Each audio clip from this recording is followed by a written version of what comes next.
In Conversation with Terry Shepard, award-winning broadcaster, narrator, and author. A deep dive into the writer's craft with the artists and support systems who create the stories we love. This week, a conversation with author and filmmaker Tim Kirk, whose new novel, All His Damned Mother's Sons, hurtles through the back roads of post-war America, imagining a scenario where Elvis Presley dies during his army service in Germany, tracing the fates of 4 young men whose lives are forever changed by the incident. From honky-tonk bars to the battlefields of Vietnam, from small-time hustles to deadly showdowns, more than a decade in the making, Tim's book is a noir-tinged journey through the underbelly of American ambition, a trip into the cultural shadows of the 1960s, the myth of the American outlaw, and how his work in film and fiction intersect in stories that refuse to look away. Tim Kirk, welcome to the conversation. It's great to be with you. Oh, it's good to be here. And we've got a deal for people who are listening to this podcast. Tell us about that. Oh, my publisher put together a discount, and if you use the word enemy, which is if you read the book, it's part of the clues in there. If you go to Telekinesis, which is spelled like telekinesis but with a P, you get a 20% discount, and you get the book. Pelekinesis, Pelekinesis.com is the website for the deal. You use the code ENEMY and you get 20% off of this fascinating book. All His Damned Mother's Sons, that title has a special meaning. Tell us about that. Oh, I'm just going around and around on the titles, and that mother's son just punched into my head, and I couldn't get it, wondering where it came from, and I finally got it. Literally, after we decided on the title, that comes from John Wayne, man. That's from the Duke. Yeah. Big Jake. Did you know that? I did know that. Yeah. You did. Wow. You're the best. You're the best. Yeah. It's him. He's lining up all guys he's going to kill. And he says, I'm going to get every mother's sons. That was a Sam Peckinpah version of the Duke, wasn't it? That film. Yeah. That was dark and bloody. Yeah. It's such a good line. Well, you begin this story with alternate history under the assumption that Elvis Presley dies during his military service. Why did you choose that moment as the narrative spark? I had this character named Billy Clover, who's one of the main characters in the book. And I'd been writing him in short stories beforehand in a book collection I did called The Feral Boy Who Lived in Los Angeles, a feral boy who lived in the Griffith Park, which is in Los Angeles.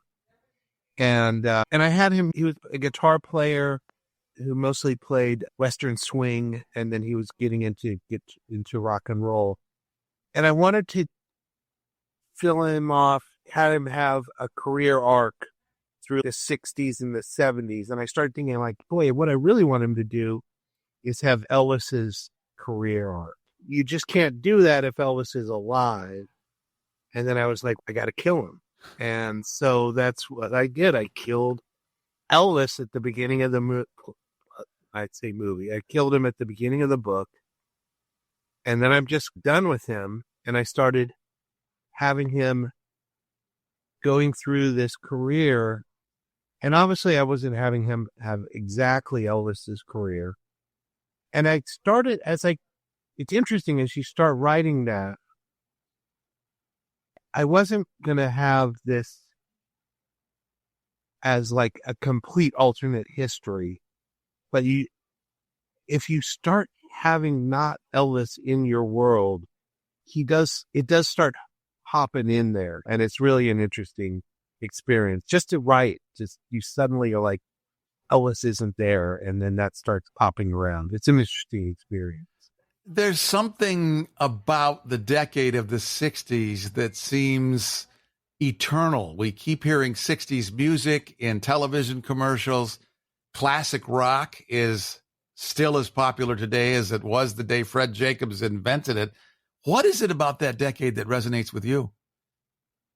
I don't know. It's really, it's wild. And with this character, what happens is Elvis dies. And obviously, in my mind, what would happen, and it happens in my book, is that there's a lot of entrepreneurs that go, okay, whoa, they got a lot of money, and they go, whoa, we got to get the next Elvis right now. And so he's one of, I think, a number of people that are just like, they throw a lot of money and they decide he's going to be the next guy. And so we follow him through this 10 years of trying to make him the next big Elvis. And so you see that whole world of what you're talking about, that power that was going on at that moment, the 60s, the rock and roll, everything that you're talking about is there. I don't know. It's such a powerful thing. I don't know really what to say about it, but it's really there. And it's just, I don't know. I throw graphics into the book, and those graphics are meant to try and keep that a part of that alive. I have TV guides.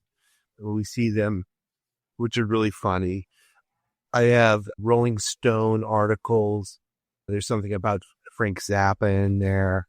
We have just some terrible articles about. Some of the articles in there are really funny. I try and keep that kind of going throughout it. And as it goes into the 70s, it gets worse and worse. Yeah, that's what I was trying to do with that. Is there some subtext of commentary about your experience with the Hollywood machine in this story? I don't know. My experience was mostly joyful. I had a lot of fun. To me, I'll just tell you a story. I had this pitch that I really enjoyed, and I had a lot of fun. I was a screenwriter for a long time, and I mostly sold specs, but spec scripts, and I did very well with that. And I sold a script for Gina Davis. It was a really big hit and didn't sell, but we didn't make it, but a bunch of different specs. But I had this pitch, and but anyway, we had this producer attached, and there was this great gag towards the end where the guys won. It was this DJ for the FBI was the idea, and at the end, he's won, and he goes and he's in his office, and the red phone rings. And he goes, "Hey," and he picks it up, and it's the president. And he goes, "Oh, Mr. President," and that was just the joke, and that's the final joke of the thing. And so the producer goes to me, he goes, "Oh, boys," he calls us boys. Two guys. I was with the guy. The phone, you haven't set it up. And I was like, "Oh, so you want us to have somebody say, has the phone worked? So you want the phone to ring like before?" And you got to have to set it up.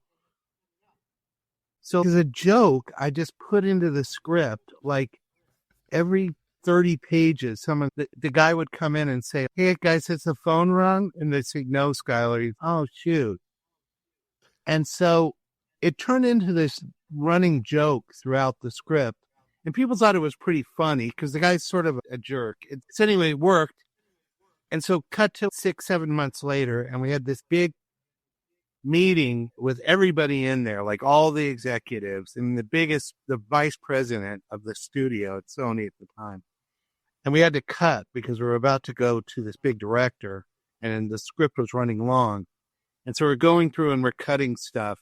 And we get to this point, and the vice president, who makes like $3 million a year or whatever at the time, and she's, "Guys, I got to tell you, I love that joke, the running joke about the phone ringing. And I just have to say, I think we got to cut it." And I'm like, "Oh, geez, really?" And I say, but we'd have to cut the setup for that final joke.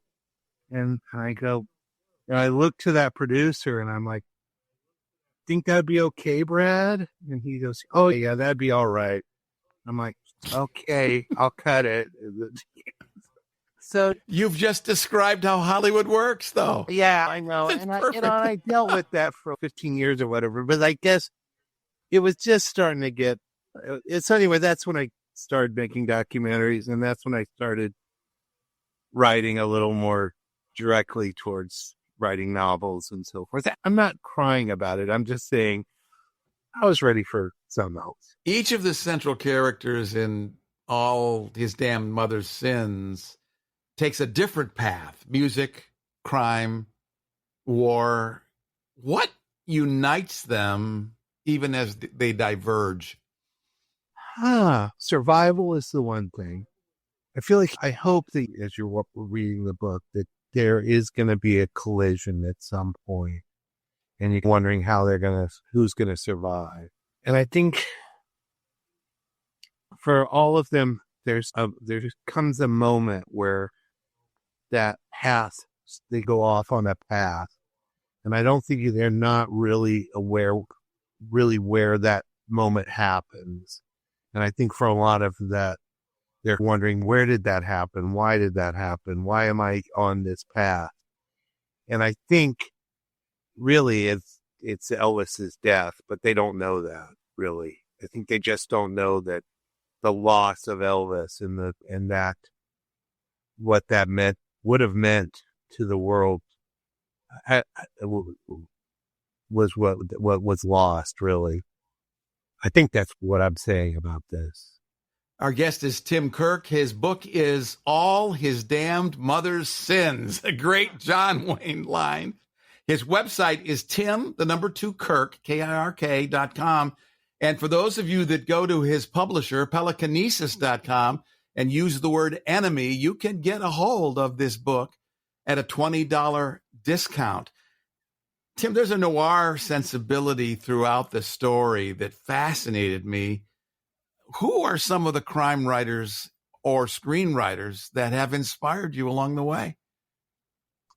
Okay. Obviously, I got the obvious ones with Jim Thompson, James Ellroy, Shane Black, the amazing screenwriter. Chandler, of course. Who else? Michael Connelly. I just read recently, it's a procedural non-fiction. It's called Black Tunnel, White Magic by Jim, I can't remember his last name, Whitaker or something. Michael Connelly did the foreword. It's an incredible thing. It's the greatest. So you have Mike Connelly at your foreword.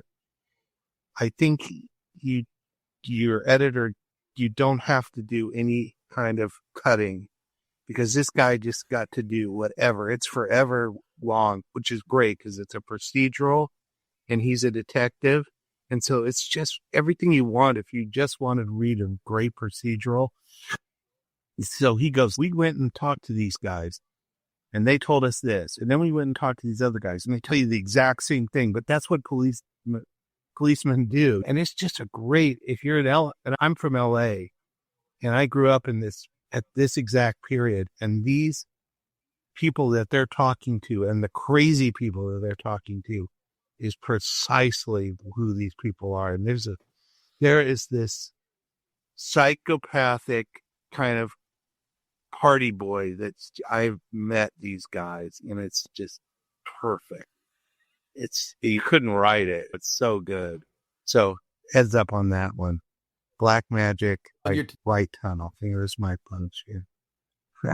Rick Jackson, the guy who wrote it, is actually an LAPD cop. Yes, he is. So Wamba, he knows his stuff. And Mike Connelly has told me that Rick was one of the guys on which he built the Harry Bosch character. So there's some real authenticity in there. No surprise. As I think about the timeline of your work as a screenwriter and also as an author of fiction, those are two very different mediums. Which is harder? Screenwriting is a very bizarre process because it's not like anything else. It's closer between poetry and haiku because it's like when you're writing your action lines, not dialogue, it has to be so precise, and yet you only have so few words to create the description of the action of what's happening and so forth, because you can only get so many words on a page. And so you have to learn how to just really just get those 15 words in a line to tell you so much. And then your dialogue has to just really drive everything.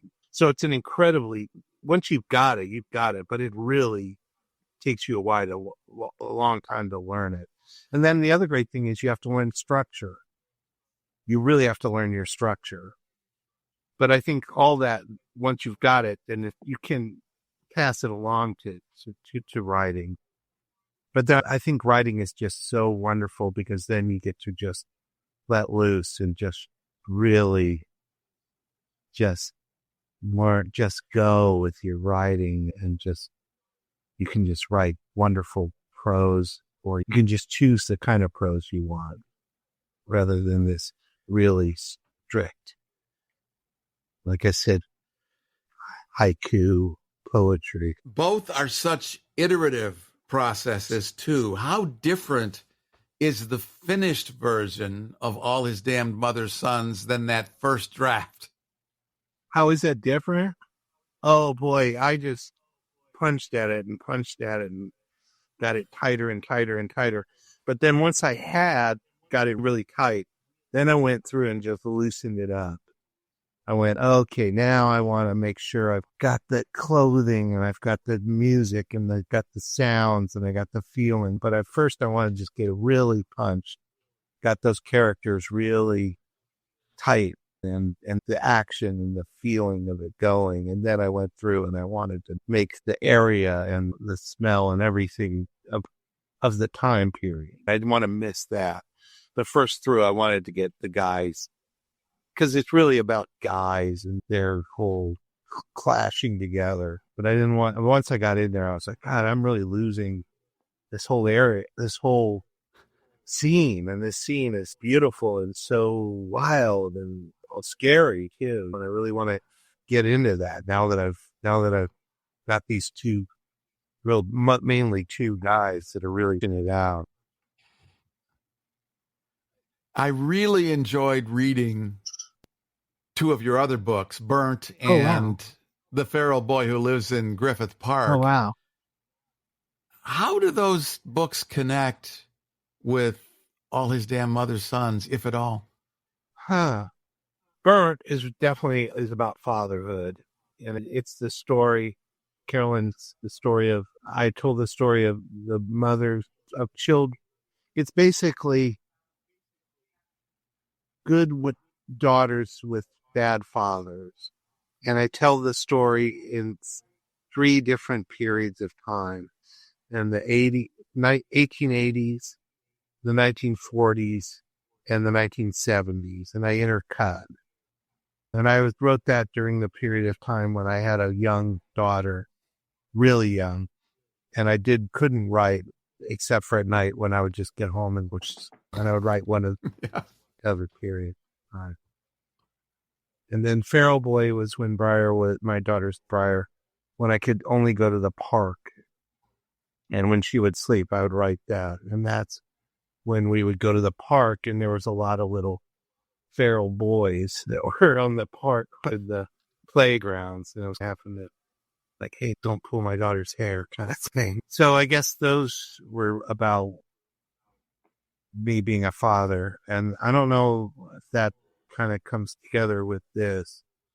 Like I said, this book was a lot about my friend Josh, who I really felt when he was a really close friend. And when he left, I really wanted to do something that he would love. And Josh was this really, if you don't mind me talk about him for just a moment. He was just this really smart and funny and just a character of a guy. And he would write these insane scripts that no one could ever, they would never make these things. They were just insane. And he wrote this one book script, which I can never remember the name, but it was the story of Eddie Novak. But in his story, he was a country singer who went home, and in his version, he was a pervert and a woman killer. And if they'd ever made this movie, his family would have they would have gone after him, because I'm sure that's not who he really was. Because he based this whole thing on the fact that he wrote this song. He sang this song called Psycho, but he didn't actually write it. And it was this crazy cool script, but it never could be made anyway. But I read this script and I was like, God, I want my own rock and roll character, right? And so that's how I got Billy Clover. So then I started writing these things. And so then I was writing this. So then when Josh died, I was like, I want to write that book. And so I started writing the book. And as I was writing this book, right? When I was writing this book, I started realizing, I'm really thinking about Josh a lot. And so a lot of the scenes as I was writing them, there's this scene where Sport, who's on this revenge scene, and he goes into one of the guy's house and he's just busting everything up. And I remember thinking, Josh would get a real kick out of this scene. And so that's when I realized, I'm really writing this for Josh. So I don't know where that comes together with all the rest of it, but that has to do something. I don't know. Maybe when I read the next one, I'll go, I get it. That's how it all worked. That's how it all worked out. But we just throw it all into a blender and hope something comes out that's interesting. That's it. Thanks for letting me tell you how Josh worked into this, because it's important to me. Tim Kirk is our guest. We're talking about his new book, All His Damned Sins, which imagines what the world would be like if Elvis Presley had died while in the military. It reminded me a little bit, Tim, of Stephen King's 1963, the time travel story. Yeah. And I'm wondering, where do you draw the line when you're rewriting history like that to find the right balance between a story that is believable and people will get into, but not something that goes so far that people lose their sense of disbelief? About halfway in or when I started thinking about this, I realized this isn't like Hitler winning the war. It's not like it changed everything. It's not like that. So this is like, I had to just focus in on these guys' lives and like how it changed their lives. It's not like we didn't go to the moon for some reason because Elvis was killed. So if you notice, there's little bits along the way where like Terry Sand is playing the lead in Speedway or something like that. Or I have all these little pieces in there. And I have some business with the Colonel, has a daughter now. So he obviously, the Colonel, who was the King's manager, that he would have gone and had a wife, which he wouldn't have never have had if he'd been King's. The Colonel would have, if he'd just been managing Elvis the whole time. Just little things like that. I just went ahead, but I always wanted to have that stuff in the background. Now, oh my God, this happened because Elvis is gone. No one would be noticing if Elvis was gone. So I had to just play it really loose and play it really in the background, not as like in the real foreground. Now with King's version, he's got a character who knows what happened, so he's aware to be talking about it. My characters wouldn't know that, obviously. But it was fun to play with as just, I'm the only one who knows. What do you hope readers will take away from their encounter with All His Damn Mother's Sons? I think that mostly they'll take away is, well, I was not expecting that. Or, because it goes a lot of crazy places. And I think that's the biggie, really. I think that and I guess that maybe they just want to go and listen to some different kind of music. I think they might want to listen to, and maybe, and I don't know about this, but maybe this is a dangerous thing to say, but I'm actually in the later music of Elvis is pretty good music. I'm one of the guys that likes the Vegas Elvis. So people say that if they'd be missing some if we lost the later Elvis. I kind of like the Pat Elvis. So maybe people could learn that out of it. Like we would have lost something. Elvis. The book is All His Damned Mother's Sons. It's written by our special guest, filmmaker and author, Tim Kirk. Tim, the number 2, KIRK.com is his website. And if you want to get a discount on the book, visit his publisher, Pelikinesis. It sounds just like telekinesis. It's pronounced Pelikinesis, PELEKINESIS.com. Use the secret word enemy, and you get 20% off the book. Tim, this has been great. Thanks so much for the conversation. Thank you very much. It was great talking to you. Absolutely. In Conversation with Terry Shepard is a copyrighted presentation.